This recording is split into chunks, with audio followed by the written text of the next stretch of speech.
Mr. Rush by Roger Hargreaves. Mr. Rush was the fastest thing on two legs. He used to rush hither and thither and thither and hither and back again all the time. And of course he was always in such a rush that he never ever finished anything properly.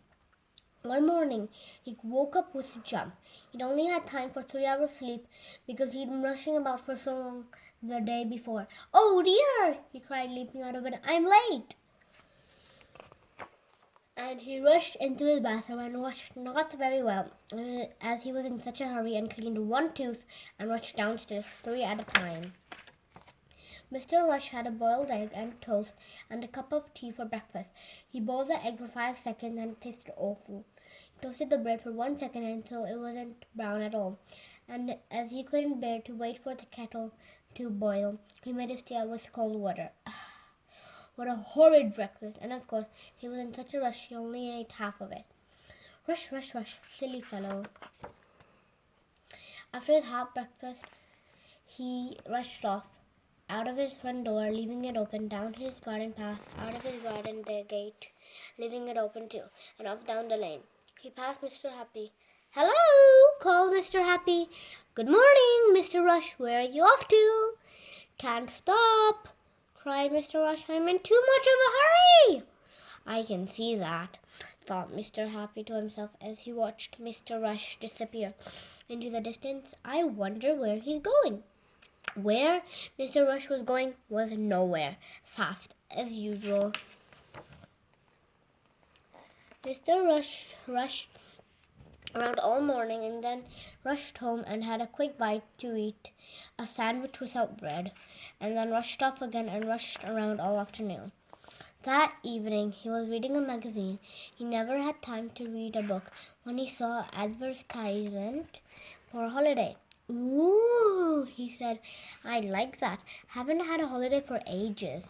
But then his face fell. "I can't go on a holiday," he thought, "because I don't have any money."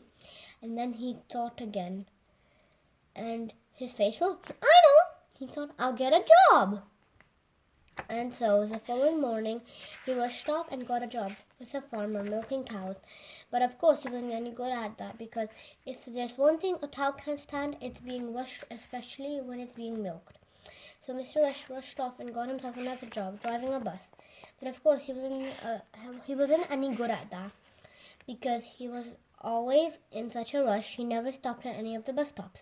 And if there's one thing people waiting at a bus stop don't like, it's when the bus doesn't stop for them. So Mr. Rush rushed off and got himself another job as a waiter in a hotel. But of course he wasn't any good at that, because no sooner had he served the people a meal and they'd taken one bite than he whisked the plate away from under their noses. And if there's one thing hungry people can't stand, is having food whisked away from them. Poor Mr. Rush, no job, no money. "Oh dear," he sighed to himself, "I'm never going to be able to go on a holiday." He looked very glum and gloomy. But then an idea struck him. An idea for a job for someone who rushes around all the time. An ideal job for someone who was the fastest thing on two legs. Do you know what that job was? Would you like to know what that job was? Postman, delivering express letters.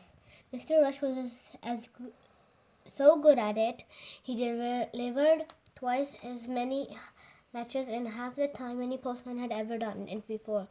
Soon he had saved enough money for the holiday of it. And so the very next week, there was Mr. Rush sitting on a beach in the hot sunshine under a palm tree on holiday. "This is the life," he grinned, and rushed off for a swim. His 15th that day, and then it was breakfast time. The end.